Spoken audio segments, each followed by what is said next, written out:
Good afternoon, and welcome to the Knuckleheads of Liberty podcast, formerly the Libertarian Counterpoint podcast. We are coming at you on December 18th of 2020. Given all the COVID craziness and lockdowns, it appears we're no longer the land of the free, home of the brave, but land of the sheep and home of the meek, I guess. But before we get into any of the topics, let's introduce our panel. Up in our upper left-hand corner, certainly our panel is not the meek or the sheep. And we'll get right into that with Leon, the word Brathwaite, last word in Liberty. He is a retired engineer in the state of California. And up in our upper right-hand corner, we have our screaming eagle of freedom, Tim Everett, who is a pilot in the state of California. My name is Jason McPhee, and I'll be your host today. And, we're just jumping right into more of our craziness from COVID lockdowns and the freedoms and liberties that have been taken away from us. And some of the fallout of that is this sort of eviction crisis that we're having. Yet we haven't quite gotten to the point where lots of people have been thrown out of homes. But one of the things I think one of the Federal Reserve branches had noted was that people paying rent with their credit cards has gone up over 70%, and which shows that people are struggling to find ways to pay their rents, as credit cards usually aren't the most ideal of ways to pay when you consider the interest that they're probably piling up on that. And another aspect of this as well is that property rights seem to be kind of thing of the past, maybe you might say, the way that a lot of government executives are telling people that they literally can't evict people. They're having eviction moratoriums. Some of those are coming to an end, supposedly, here in January and February of this 2021. So, are we getting ready for a big crisis of people being thrown out, or people who are landlords just simply not being able to pay because they're not collecting any rent? What do you guys have to think about that? You see, nobody is really considering the true cost of all these lockdowns. So the government comes along and they lock down the economy. All these people are now out of work. Some of them can't pay the rent, or some of them struggling to pay the rent. They go to their credit card. And then our property rights become an issue, because they could tell people, well, we can't evict anybody if we are not paid our rent. We can't evict anybody. Now think about how ridiculous that is. So what are we gonna do if somebody is not paying our rent? What property owners are gonna do? What are we gonna do? We're gonna go to the bank and tell the bank, oh, please forgive us. The bank don't care about that. The bank gonna come and take the property from us. But the government is not considering the cost that they are imposing upon the rest of society because of these lockdowns. The only risk that we are considering is the health risk from the COVID. They are not considering the risk of everything else that is happening to people, to all of our fellow citizens out there. This is craziness beyond crazy. We got to do something about this, because we are destroying all our rights, all of it, in the name of COVID, all of it. And another aspect of this that probably deserves its own segment is just the historical and now numerous scientific studies showing how ineffective lockdowns are at stopping the virus, or slowing it down, even how totally ineffective they are. Yeah. So that's for another side of it. It's just like Leon says, all this sacrifice of liberties and rights, private property rights, on the altar of this fool's errand, trying to slow down or stop, even more foolish, a virus that is going to do what a virus does, and it's just going to virus. It's going to go around and become viral, and there's nothing you can do to stop it. You can't even stop it with all these baloney, nonsensical masks, and go ahead and wash your hands. The last 17 things you touched that you're going to go back and touch again in another 30 minutes. are going to be covered with COVID, and you're going to soil your hands after that. I mean, it's just it's so ludicrous. And then again, so what does the future have besides an island of discarded masks floating in the Pacific the size of Connecticut, and discarded those bottles of hand sanitizer just floating around in the year 2023, the size of Connecticut. Besides that, there between now and then, there is, you probably want to live on that floating island because you won't find another place to live, because there's going to be a rash of these bankruptcies related to the shutdowns. And I mean, a certain amount of it was going to happen anyway. I mean, I don't really, I mean, it's the whole thing's so nonsensical. I mean, I even say it myself. I don't feel like going into a movie theater. Well, what for? I mean, every day I'm surrounded by people, and because I've been fortunate enough not to have lost a single day so far, knock on whatever this stuff is on this table. And I have been fortunate not to have lost a single day of work. So, why am I afraid of going into a movie theater and sitting around a whole bunch of people? I really shouldn't be, because it's stupid. I don't mind going into Costco and being inside of an enclosed area and standing in line with people 6 feet apart. BFD. Who cares about, it's so completely crazy. And this virus is going to move around amongst us until either we've all got herd immunity, and who cares? It's got a 99% survival rate. So who cares if you get it? Exactly. Okay, if I'm on my last legs and I'm going to die anyway, well, it just pushed me over the edge of the cliff. So, okay, there you have it. But that's not what we're showing here. And now that we know. And like anything, I think you say, who cares? I mean, I guess there's a spectrum, I guess, of people with different risk tolerances, and for good reason. I mean, some people maybe are, just have more susceptibility to anything, even the flu. I mean, if if you are 80 years old and you get the flu, that could be bad news as well. So, so certainly everybody has different risk tolerance. But the real issue is, why are some people risk tolerances trumping everybody else's? Why does the fact that one person has a bigger concern, in their life, suddenly everybody else has to miss out on part of their life, which is just absolutely, I mean, I got kids there in, distance learning. They're missing out on a lot of things that are part of just the normal part of growing up, getting out and playing with your friends, and seeing your buddies every day in school and hanging out and things. I mean, that's all a thing of the past. I can't imagine, for kids growing up in the elementary school, and in my day and age, we were running around the neighborhood together, playing toy guns or, riding our bikes or something. And that's toy guns. Yeah. I mean, kids. Oh my God. Yeah. Toy guns. And you mentioned this on this show. You never know. They might censor you for that. Yes. I mean, are you sure you've never pondered murdering anyone? Really? Well, I'm probably on Santa's naughty list. I wasn't planning on doing this topic this show, but Santa recently cracked down on one kid in a shopping mall. That's right. He asked for a Nerf gun. And Santa actually wound up being the one with coal in his stocking afterward. That's the Nerf. He was sent home from the mall. Oh my God! Yeah, what a world. I'm going to finish up, Leon. Just say that. So I think we can expect to see a rash of bankruptcies and homelessness just skyrocket out there, as and other things related to that. Of course, the suicides. We're already seeing it. But anyway, go ahead, Leon. Finish up.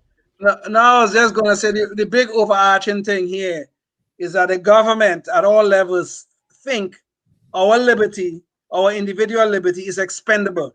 It can be used and shaped as they wish. And this is a big problem, because how are we going to get back to where we were, where at least we are really and truly the land of the free and the home of the brave? Are we going to get back there? I don't know. Once government grabs power from us, they never give it back.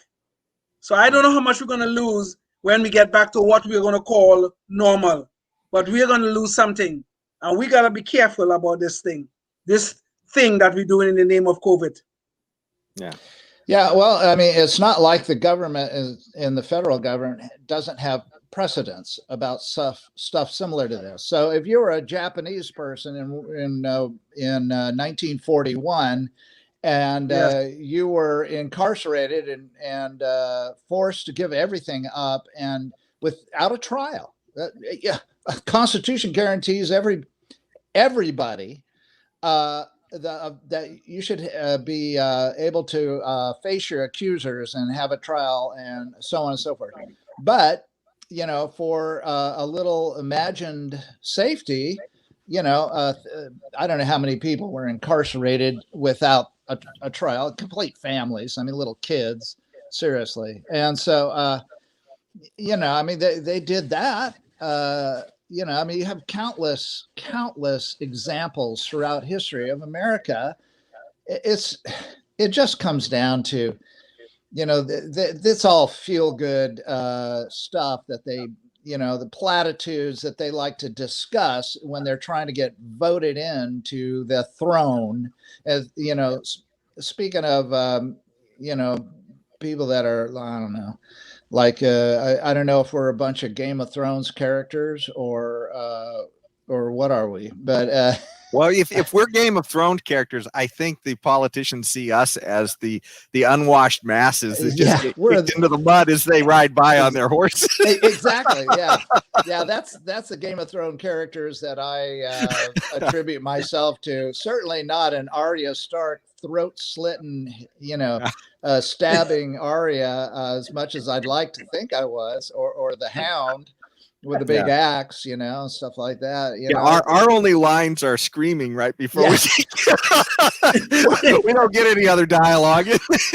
we're the ones the dragon sets on fire is what we are. Yeah. We're being set on fire by the dragon of the governments in the governments. Yes, at all levels too. Yeah. At all levels. Yeah. Life, liberty, and the pursuit of happiness supposed to mean something in this land. Okay. Yeah.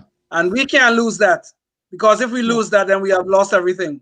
Well, and to tell you the truth, to go carry back on that Game of Thrones analogy as well, the funny thing about the Game of Thrones is maybe some of these people who are vying for the throne have a chance of being a winner or a loser, but the people who are the common people are always the losers in the Game of Thrones.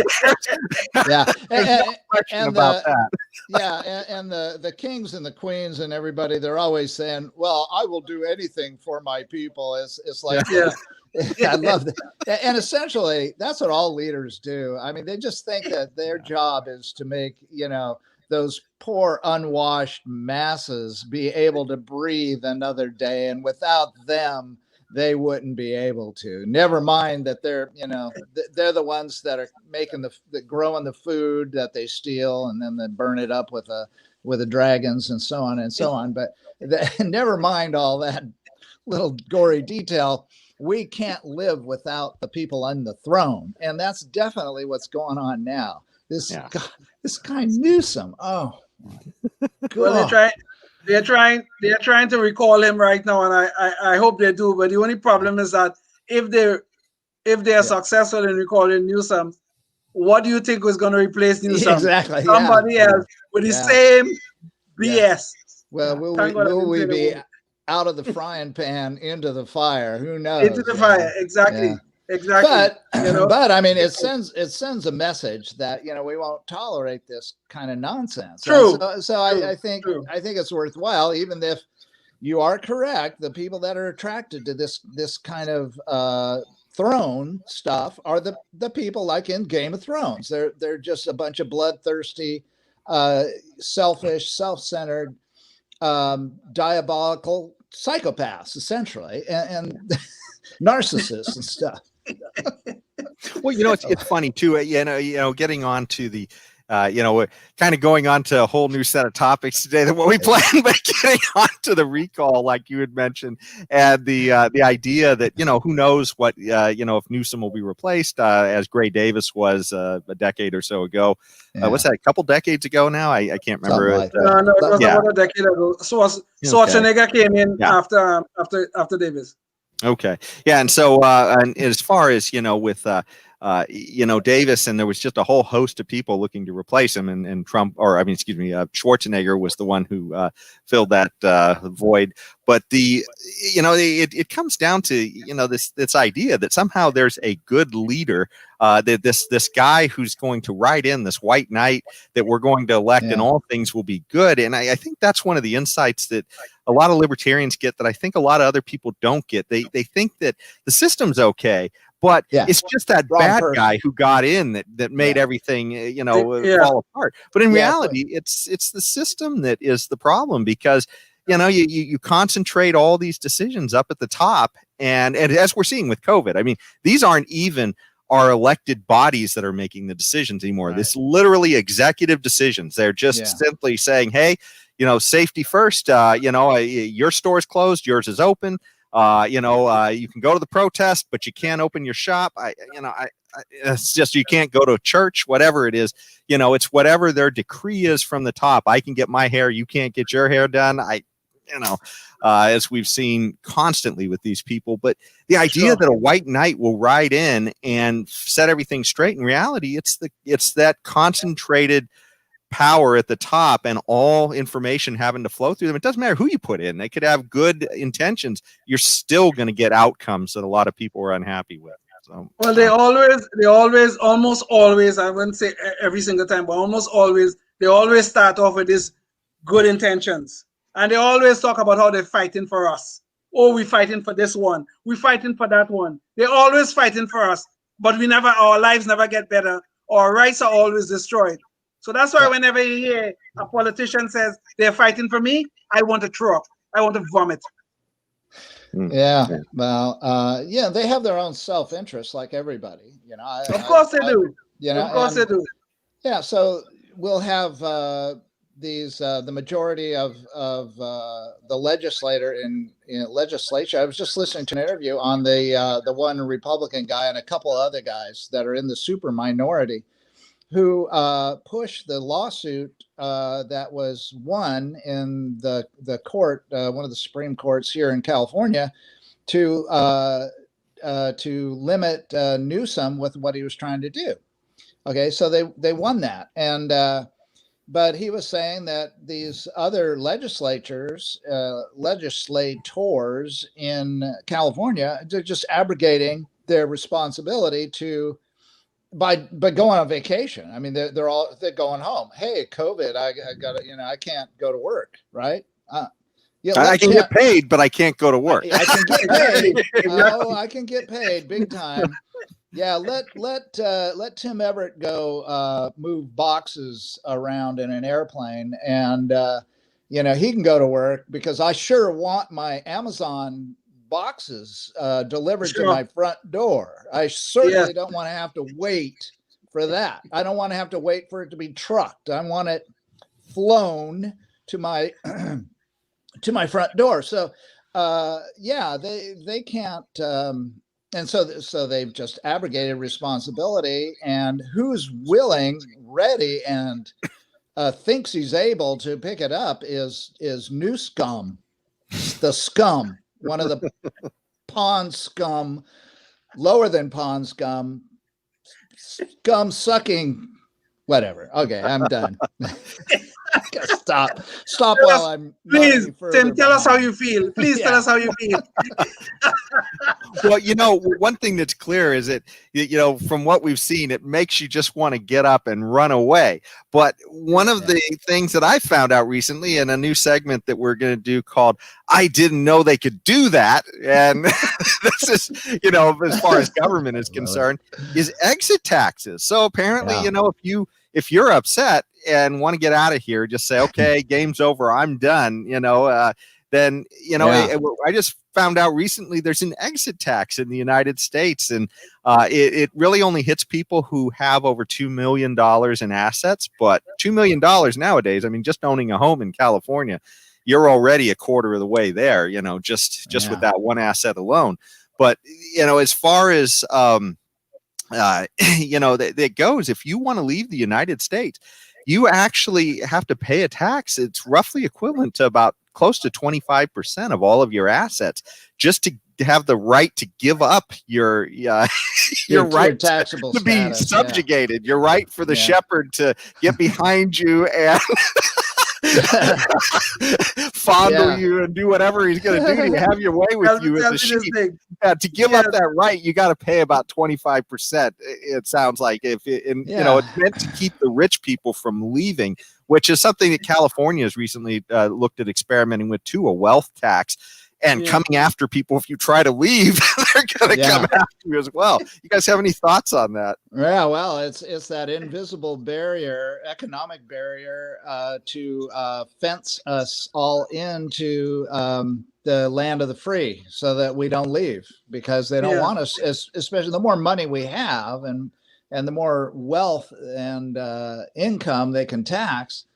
You know, that's a golden goose to them, and they don't want to lose it. So they're going to punish you.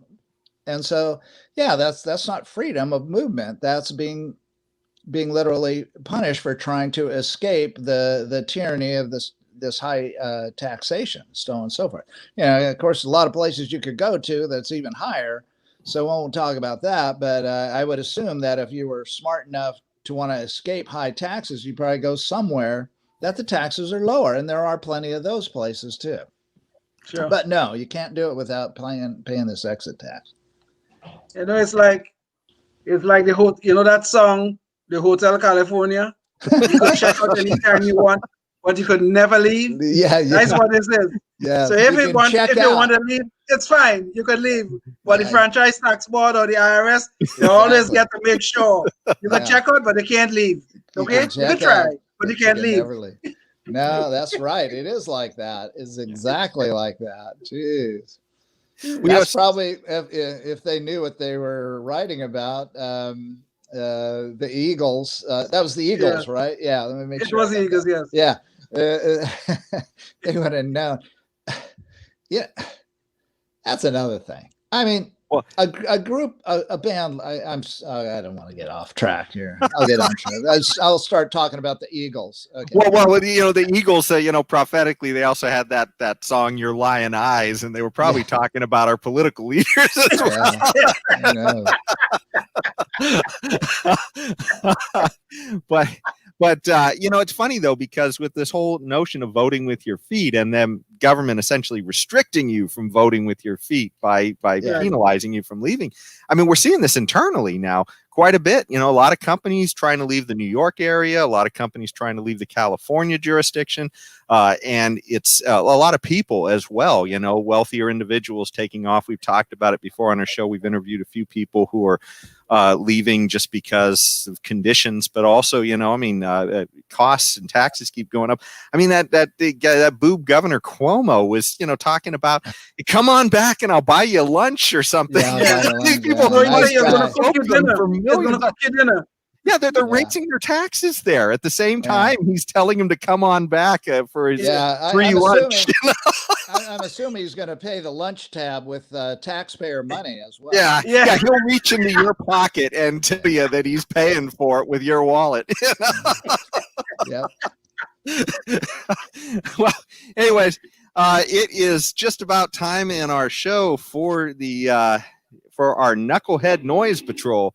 And that's where we sort of wrap up with something kind of goofy that some politician or other celebrity has said, and you know, at least leave on a high note. So not too long ago, or earlier in the year, Whoopi Goldberg was on The View. So that's always a rich source of material for goofy things. But she was talking about Joe Biden's wife, and who's now, I guess, in line to be the first lady, and I guess is on The View after discussing potential running mates.